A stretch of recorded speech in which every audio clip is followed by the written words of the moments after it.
Hey all, how are ya? I haven't been in here drawing cards for quite some time, so I thought we might get back into it for 2025. Feels like the right year for all this kind of stuff. So let's see what we've got. What is the collective message today? Please release the petals. Transformation, death and rebirth, shedding, all change. That's funny that it's the first one for the year.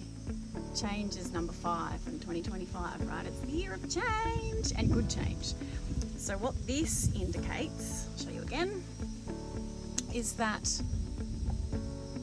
we're always coming into new versions of ourselves. I've had so many iterations of myself that I couldn't tell you. And I love looking back at all those versions. And I think the important thing to remember here is that, you know, there are times I'll use myself as an example. There are times in my life when I have behaved atrociously.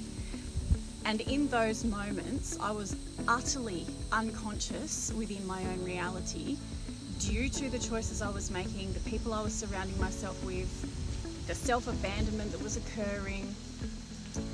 Now that girl, and I can remember one particular incident, I never want to be that girl again, but I absolutely am grateful that I walked in her shoes, because if I hadn't had walked in her shoes and recognized just how dark the world can be and how dark we can go into the depths of our humanity, knowing that we live in a polarity, we live in a light and dark world, right? And we're on our way back to a unified existence. But at the moment, while we're in this polarity, you've got to experience the darkest of the dark so that you can experience the lightest of the light. So if you're in the dark at the moment, that's okay, you know. Be forgiving towards yourself, because you're just where you're meant to be, so that you can, first of all, recognize where you don't want to be. You have to know what you don't want by experiencing what you don't want, so that you can then cast rockets of desire for the things that you do want, right? It's the only way to get there. So embrace your journey, embrace your winter. Let go of the versions of you that aren't serving you when you're ready to, you know. A lot of the time, the thing that we hang on to is a victim mentality, because it's the only way we know how to seek attention and love, you know. So that's the way we go about it, but there are other ways to do it. And so you can write a letter to a past version of yourself that might be just, you know, in today's reality. And you can look at that version of you and say, thank you for bringing me here, but I don't need you anymore. You're holding me back. But I know that you served your purpose beautifully, and I thank you. If you want to go a step further and you really want to get ritualistic with it, you write that down on a piece of paper.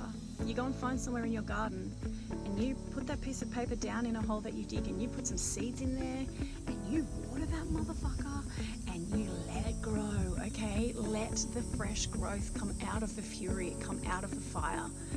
This is all relevant. All of the things that you are going through are relevant to your journey.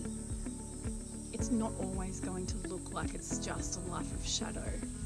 It's your perspective. And that is something that you always have a choice to shift when you're ready to.